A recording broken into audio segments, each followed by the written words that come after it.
The HR guy handed me a pink slip on the same day my son texted. Maybe now you'll go back to school, old man. Name's Clark, 58, ex-floor manager. The fluorescent lights buzzed overhead, and my old employee badge felt heavier than ever in my pocket. Ever wonder what dignity smells like after microwaved coffee?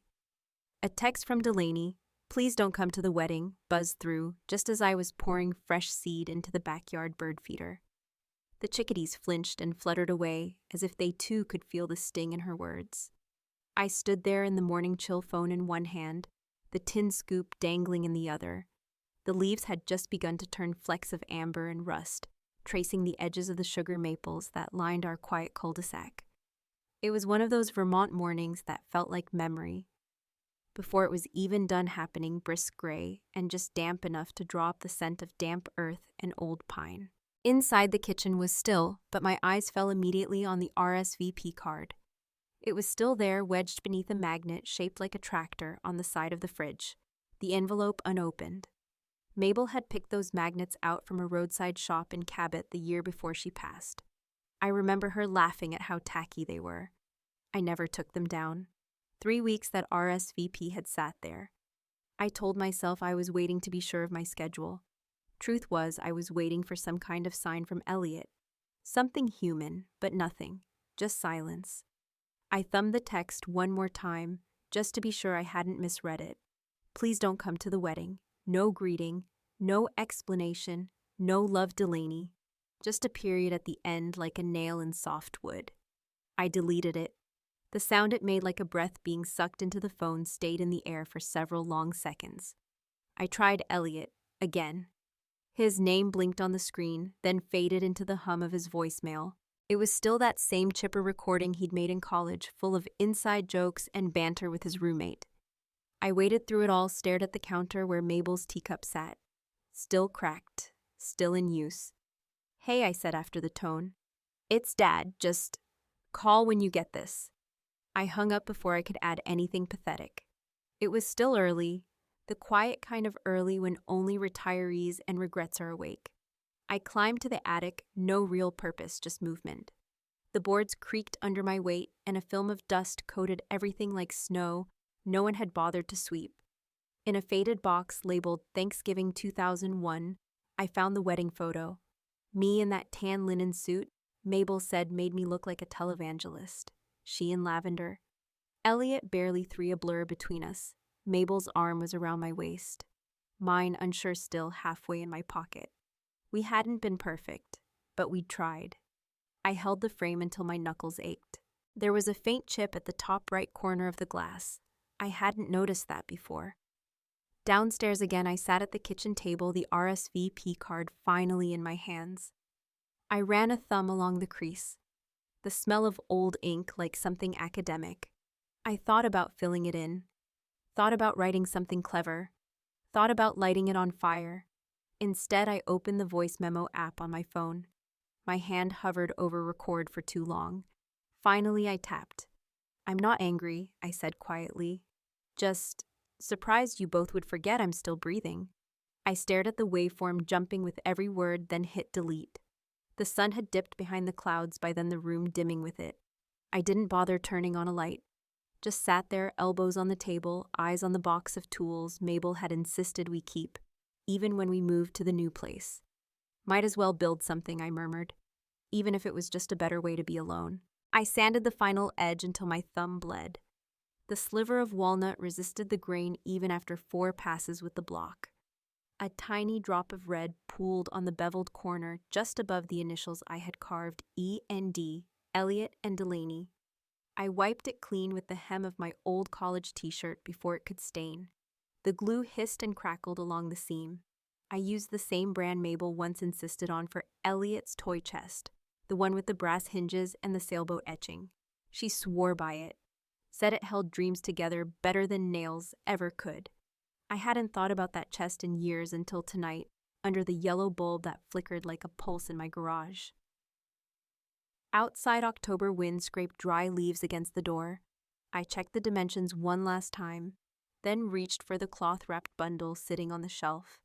My grandmother's embroidered napkins, white linen with navy thread. She'd stitched our family's name Pomeroy into the corners with the smallest, steadiest hand I'd ever seen. I used to trace the letters with my pinky during Passover, bored out of my skull, while Dad recited prayers. I laid the napkins inside the box, then opened a felt pouch. The compass gleamed despite its age, still pointing true north. Mabel gave it to me the week Elliot was born. "You'll need this," she joked, when parenting feels like a fog. I never used it, but never lost it either. The card was next. Heavy cardstock, dark blue border, embossed. I wrote, "For the journey ahead, I hope it's full of laughter even when it rains." I stared at the closing. My pen hovered. "Love," I started, then scratched it out. I wrote "from Dad," then tore that one up too. Eventually, I left it blank. Folded the card in half, slid it beneath the compass, and closed the lid. No hinges this time, just a clean pressure fit, snug and final. At the post office, the clerk raised an eyebrow when I declared the value. "Sure you want to spend this much on insurance?" he asked. I nodded without answering. He weighed the box, typed too hard on the keypad. "Overnight to Seattle, huh? Big trip for a small balk." On the walk back to the car, I passed Mr. Hirsch from next door. He looked up from trimming his hedges and gave me that kind of half smile people reserve for widowers and misplaced dogs. I nodded back, adjusting the receipt in my coat pocket so it wouldn't crinkle. Back home, I opened the hall closet and pulled out the dry cleaning bag. My suit still smelled faintly of cedar. I hung it on the bathroom door just in case. Some part of me still clung to the possibility. 3 days passed. I baked twice, swept the front walk, sat through a John Wayne marathon on TCM. The package arrived back on the third afternoon. Same brown box, same handwriting, unopened. No note, no signature. Just a red sticker slapped across the top, "Return to sender." I brought it inside, set it on the dining table. The card was still inside, still blank. That night, I took out the second card I'd written, the one that said "Love always." I held it over the kitchen sink and lit a match. The flame curled the edges first, then devoured the rest. I stood a long time, palms braced on the counter, watching the ashes float toward the drain. The house made no sound, not even the heater clicking on. The next morning, I carried the box back to the garage, laid it gently on the workbench, and covered it with a towel. No one called. Not Elliot, not Delaney. I opened the fridge, pulled out a leftover meatloaf slice, and sat at the kitchen table without heating it up. As I chewed, I noticed the compass glinting under the garage light through the window, like a tiny eye watching me from the dark. "You look like a man who just lost custody of his calendar," Rusty muttered over burnt toast. The waitress behind the counter gave me a look, half pity, half amusement, as she refilled my mug without asking. It was the third time she'd done that in the past hour. I mumbled a thank you and stirred the coffee like it might tell me something new. Outside, the wind pulled red leaves into lazy spirals against the parking lot gravel. Rusty sat across from me, same booth, he always did. We hadn't planned to meet. That was the kind of diner it was. People didn't arrange things here. They just showed up when they were too tired or too numb to sit with their thoughts alone. The laminated menu stuck slightly to my elbow, the scent of bacon grease and lemony disinfectant tugged at something older than grief. "You're not talking," he said after a long chew. "That means something happened." I didn't answer. I just pulled my coat tighter and stared past him at the condensation trickling down the window. His toast crackled between bites. It sounded louder than it should have. "I remember that look," he went on, eyes narrowing. "My daughter gave it to me after I told her I wouldn't co-sign a car loan for that idiot she was dating." 2 months later, wedding invite arrives. No +1, no phone calls since. His voice didn't rise, didn't tremble. It wasn't sad, just settled. Still got her picture, though. He fished out his wallet, worn like a glove, someone kept forgetting to retire. Folded inside under expired receipts and a crumpled donation punch card was a tiny photo, a younger woman in a police uniform, smiling like the world hadn't yet let her down. "She's detective now, or maybe sergeant, I don't know," he shrugged. "But she's still mine." I nodded finally and took a sip. The coffee was terrible. It always was. "I built a walnut box," I said, surprising myself. "Put in a compass, old napkin, family things. Shipped it overnight. Got returned." Rusty let out a breath low and slow. Unopened, not even a note. The waitress dropped our check with a crooked grin.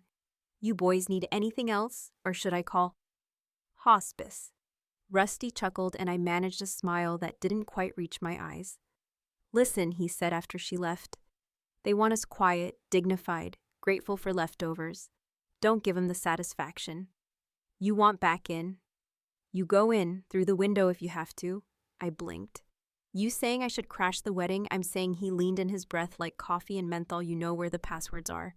You built half that travel agency's back-end systems. You wrote Elliot's resume when he graduated. You mailed his FAFSA from this booth. My fingers curled under the table. He wasn't wrong. They locked me out, I said. So what?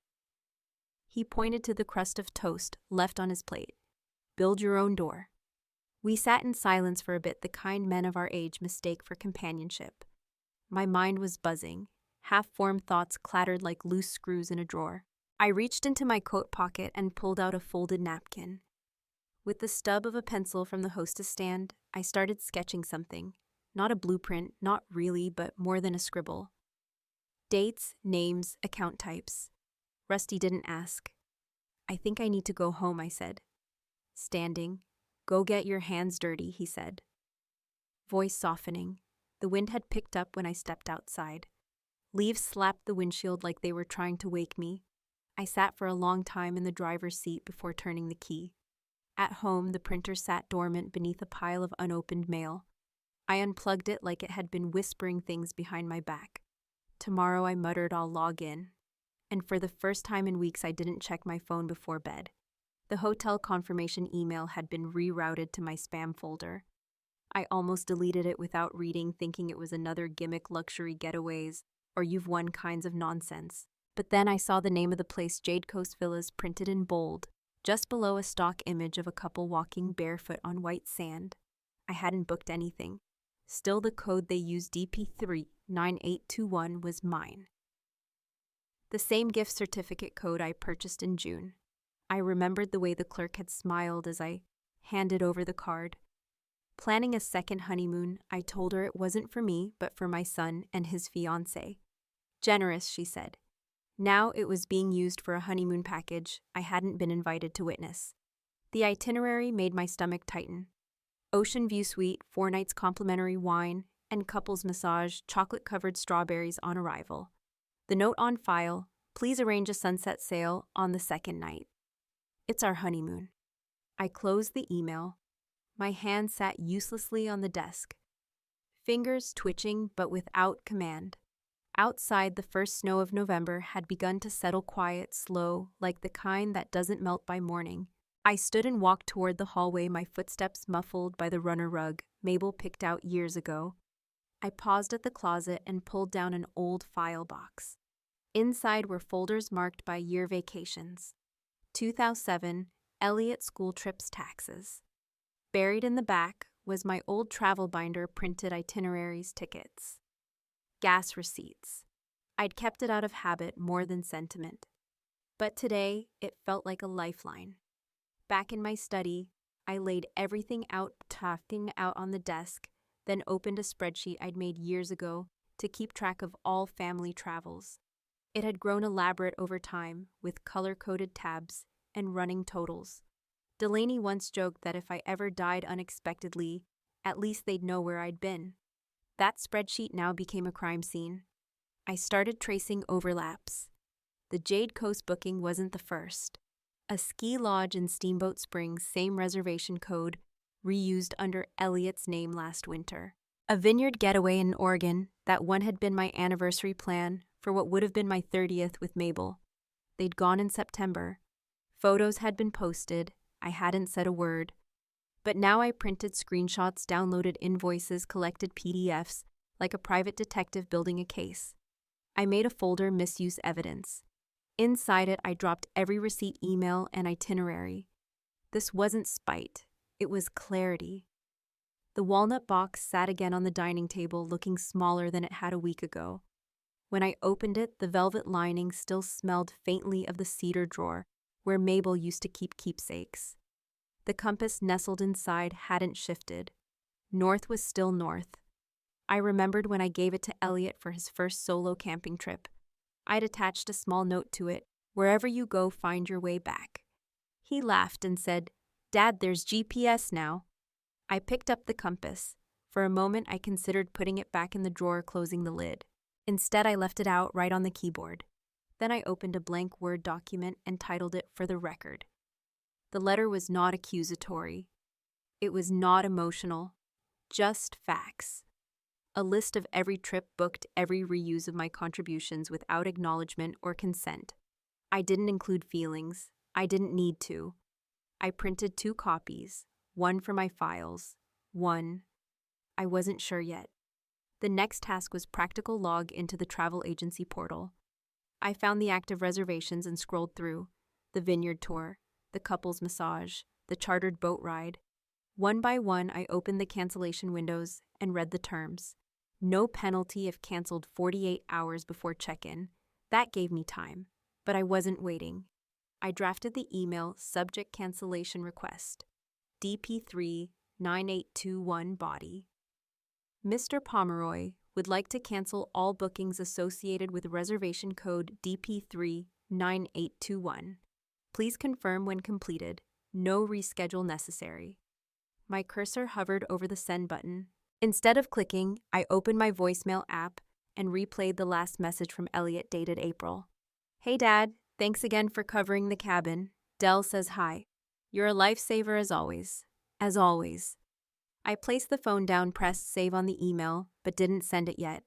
That night, as the snow thickened and the house filled with the creak of expanding pipes, I sat in the dark study and thought about what it meant to be generous. Not to receive thanks, but to know when enough had been given. The compass still on my keyboard caught a glint of streetlight, its needle still true. I flipped the switch on my printer. The room returned to blackness. By noon, the honeymoon was erased from the system.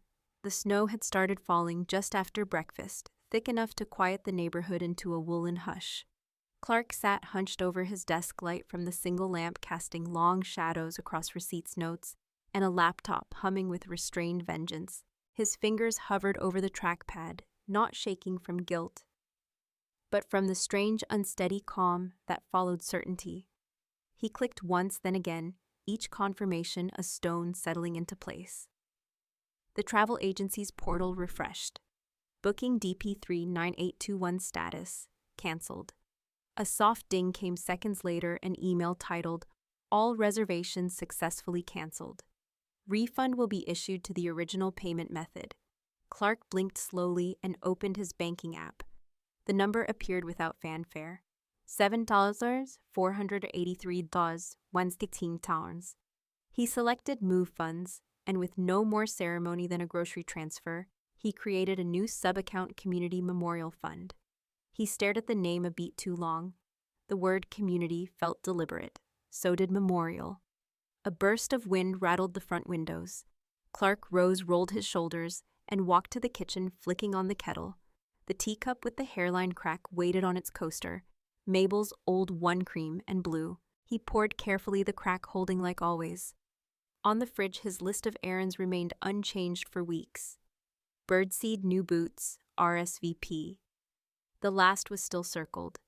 He reached over and crossed it out slowly, pen dragging a line through ink and implication. Back at his desk, the laptop pinged again. New email from Elliot. Subject: "Did you do this?" Body: "Why would you do something like that?" Sent from my iPhone. Clark closed the message without replying. He opened a different file instead, an audio folder dated 2017. There it was, Elliot, July 4th. "Thanks for trip, MP3. He pressed play. "Hey, Dad. Just wanted to say thanks again for this. Delaney's freaking out in a good way. You always do more than we deserve. Love you." The silence at the end of the voicemail felt longer than the message itself. He didn't move until the file ended. He rose and padded into the hallway. The walnut box sat on the console table by the front door, pristine in shape, no longer pristine in sentiment. He picked it up. The corners still smelled faintly of cedar oil. He didn't open it. Instead, he walked it to the linen closet and placed it beside a stack of winter scarves. A sticky note on top read, "Donate." A call came in just past midnight. "Elliot, Clark didn't answer. He just watched the phone ring lit up with his son's name fading, pulsing, waiting. The sound stopped. The quiet that followed seemed deeper than snow. Clark whispered into the stillness, "They'll learn the shape of absence." Then he turned off the desk lamp. Rusty's voice rasped through my answering machine like gravel on metal. "Your boy showed up at the diner. Thought you ought to know." I stood in the foyer holding my mail with one hand, mostly junk and a grocery coupon, until my eyes caught the corner of a crumpled church bulletin sticking from the pile. Someone, maybe a neighbor, had circled a date in red ink family reconciliation form. Nov 30. I didn't need divine intervention, just a little quiet. Outside Thanksgiving week had painted Montpelier in ash and slush. The town square was mid-transformation plastic turkeys, traded for wireframe snowmen vendors, taping signs for cider and mittens. As I drove toward Rusty's diner, my breath fogged the windshield. I passed the travel agency. Its sign still flickered open, though the lights inside were off. When I stepped into the diner, the bell above the door didn't ring, it screeched. Rusty looked up from behind the counter, drawing a coffee pot. He didn't smile, just gave a small nod. I nodded back. "Elliot was here?" I asked. He had the French toast and fury. Didn't finish either. Rusty poured me a cup before I asked. "Kid's raw. Says you hijacked their future or something dramatic." I didn't respond. I stirred the coffee, let the steam blur my glasses. Then I walked home. That evening, just past 5, the doorbell rang. I didn't have to check the peephole. I opened it to see Elliot, cheeks red, not from the cold, but from whatever storm he'd been nursing. He didn't say hello. Why, he said. I stepped aside, gesturing him in. "You want tea?" He blinked. "You cancel our honeymoon and think tea's gonna fix that." "No," I said. "But it's cold out and your mother wouldn't let people argue in the doorway." He followed me into the kitchen. I reached for 2 mismatched mugs. I paused at the cabinet, then deliberately pulled the chipped one. The one with the hairline crack Mabel had refused to throw out. I placed it in front of him. "It still holds," I said.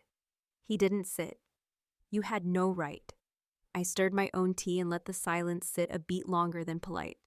"You used my gift, my account, without telling me." He took the envelope I slid across the table. It was thick. He didn't open it. "This is emotional blackmail," he muttered. "No," I replied. "It's the receipt." He finally sat.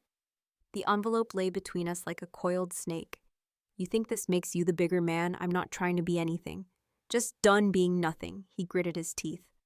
"You always think you're above confrontation, that if you're quiet enough, the world owes you peace." "No," I said again. "I just know the cost of noise." He shook his head, stood. "I chose Delaney because she's not you." I looked up at him steady. "And now you've learned she doesn't need me, just my wallet." He flinched. He hadn't expected me to say that. Maybe he thought I'd ask him to stay. I didn't. He left without touching his tea. That night, after the house had folded back into its usual silence, my phone buzzed. A text from an unknown number. "We'll pay you back. Please leave us alone." No name, no apology, just transaction framed as grace. I stared at it, then placed the phone face down beside the fireplace. Outside, snow began to pat the windows in soft percussion. I whispered to the empty room, "They'll learn the shape of absence." And I let the dark hold me. Rusty dropped off a box, old newsletters from the foundation days. "Thought you'd want 'em." I didn't even hear his truck pull in. Just the sound of cardboard brushing wood as he slid the box onto my porch bench. By the time I opened the door, he was halfway to the curb, hands tucked into that battered flannel he'd worn since 1992. "Anything good in there?" I called. He shrugged without turning. "Depends what you're looking for." Inside, the box smelled faintly of glue and mildew. I sat cross-legged on the living room rug, sorting through yellowed pamphlets and old committee rosters. On page 6 of a faded newsletter from 1990, I found her Mabel mid-laugh, surrounded by 5 toddlers at the youth reading circle. One child clung to her cardigan sleeve like an anchor. I traced the outline of her smile with my thumb. December came with snowlight mornings and nights that crept in before 4. I spent most of my days in the library basement sorting donations or fixing wobbly tables. The head librarian, a young woman with bright green nails, blinked when she saw me the first time. Mr. Pomeroy. We thought you moved. I thought so too, I replied. By the third afternoon, she stopped asking questions. I brought coffee for the volunteers and helped a teenager find woodworking manuals. He squinted at the worn covers and asked what dovetail joints were. I explained, drew diagrams on a napkin, even offered to show him if he came by again. He nodded but didn't promise. That night, I wrote out the bones of a new initiative, the Mabel Project, a small fund to support mentorship programs for teens, especially those who'd grown distant from their families. I didn't know what shape it would take yet, but I knew the heartbeat of it: quiet repair. Rusty called just before 9. Library, okay, better than okay, I said. You free Thursday? I want to host a session, talk to folks.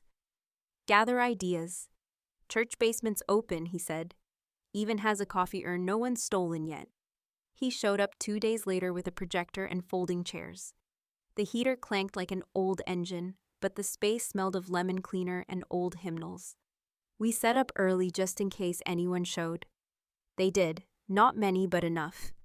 I told them about Mabel, about the compass in the walnut box and the feeling of becoming unnecessary in your own life. People nodded.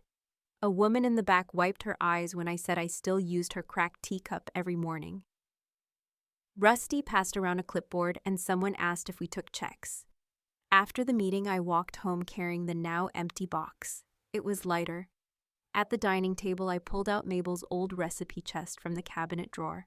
Under layers of cards, chili cornbread, pear crumble, I found one marked in her looping cursive, for when you feel unnecessary. Inside was a quote clipped from a magazine: "To be seen is to be loved. Start with one small kindness." Below that, her handwriting again. If you're still breathing, you're still invited. I sat there until the sun folded itself behind the snowbank outside. Later that night, as I finalized the website for the Mabel Project, a notification pinged on my laptop. Subject: contribution received, Pharaoh Pomeroy Foundation, matching pending. I blinked. For a moment, I thought it might be spam. But no, it was real. I didn't know if it came from Elliot Delaney or someone in their office who hadn't gotten the memo. All I knew was this: a match was a match. And some boxes, once open, start filling themselves. I spent the wedding day in my backyard, roasting marshmallows alone. It wasn't an act of defiance, just instinct, really. The cold Vermont sky had that kind of thin light where everything looks overexposed trees, like bone silhouettes, breath visible even at noon. I'd cleared the fire pit a few days before stacking dry birch and pine in the metal ring where Mabel and I used to warm our hands after raking leaves. I hadn't meant to make a ritual out of it, but there I was, crouched on a folding chair, marshmallow bag in my lap. Stick in hand. There was no music, no suit, no toasts, just the quiet hush of falling snow and a silence thick enough to hold. At 12:04 p.m., just as the invitation had once scheduled, vows beneath the canopy, a crow landed on the branch above the fence, watching me with the same tilted gaze Delaney once had when I asked if I could give a reading at the ceremony. That moment played again, now wordless and clear.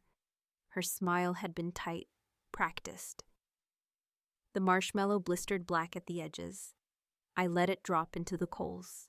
Earlier that morning, I'd walked to the town library carrying the patched walnut box inside a canvas tote. The brass hinges had cost me $12 and a walk through sleet to find at the hardware store. I liked the way they gleamed now, sturdy and unapologetic. The initials E&D were still visible but softened by sandpaper and time. The librarian gray bob red shawl glanced up as I entered. "We thought you moved," she said, blinking. "Not yet." I didn't explain the box or the quiet ceremony it carried. I just asked if there was a space near the reading corner where it might belong. She took it in both hands, felt the weight of it, nodded once. "We'll find a place," she said. I didn't linger. Outside, Rusty was waiting in his truck. Windows fogged from the heater. He rolled it down and handed me a copy of the Montpelier Weekly folded to page 5. Bottom left corner, small headline: "Local Fund for Lost Teens Grows. Thought you might want this," he said. "It's not front page news, but it's something." It was more than something. The article mentioned the Mabel Project by name, noted the matching donation from an anonymous source, though I had my suspicions and said plans were underway to host the first mentorship workshop in January. Rusty tapped the paper, grinning. Not bad for a guy who spent Thanksgiving ignoring his phone. I smiled genuinely this time. It's quieter when you don't expect anything. Later back home, I sat at the kitchen table, still in my jacket. The old recipe tin sat open beside me. Mabel's handwriting on yellowed index cards, slightly faded, curled at the edges like old leaves. Near the back, I found one I hadn't seen in years. It read, "For when you feel unnecessary, bake something, plant something, or write to someone who forgot you exist." I ran my finger across the ink. A note she'd written for herself once, maybe, or for Elliot, or maybe for me. I placed the card inside the box of donation receipts I'd been collecting for the mentorship fund. The walnut box had been emptied of its original cargo and refilled this time with RSVPs from community sponsors, checks from neighbors, and hand-drawn thank you notes from teenagers who had no idea who I was. Each RSVP card I'd received from Delaney had been repurposed. The thick cardstock made excellent bookmarks. I handed them out at the library, tucked into books on woodworking, essay collections, even comic anthologies. When one teen named Micah asked what it was for, I just said, "It used to be an invitation. Now it's a reminder of there's always a next chapter." At sunset, I lit the fire pit again, this time adding a few cedar sprigs from the back fence. The flame took quickly, sharp with resin. I sat back in the folding chair, fingers wrapped around the cracked mug I never stopped using. Clark Pomeroy, father of the groom, uninvited guest. I didn't feel like a victim, not anymore. I heard the crunch of snow behind me, Rusty again carrying a thermos and 2 tin mugs. He sat without asking, handed me one, and offered no words, just company, the kind that doesn't press. After a while, he asked, "What would she have said, Mabel?" I thought about it. She'd have told me not to build a shrine out of hurt. She always was smarter than us. I chuckled. Wiser. He raised his mug and I raised mine. No clink, just steam. When Rusty left, I stayed. One last marshmallow turned gold in the heat. I held it up, squinted through the firelight, and said to no one. That was my RSVP. I don't know what Elliot and Delaney were doing in that moment, whether they noticed my absence or simply recalibrated the seating chart. But I didn't wait for their call. At 10:07 p.m., a new email arrived. Subject: Family Reconciliation Forum. Would you consider speaking? No signature. No attachments. I didn't open it. Instead, I turned off the porch light, covered the fire pit, and walked inside. Snow kept falling through the dark, patient as memory. The brass hinges didn't shine much in winter light, but they held. That was enough. By the fire pit, the snow had begun to crust over the ashes, like time doing its slow, silent work. I didn't fix the family or rewrite the ending, but I found a way to keep warm while the storm passed. Sometimes bridges collapse so we can learn which ones are worth rebuilding. And sometimes the bridge is you. Has life ever handed you a second chance in disguise? I'd love to hear your story below, or just know that someone else out there kept going too.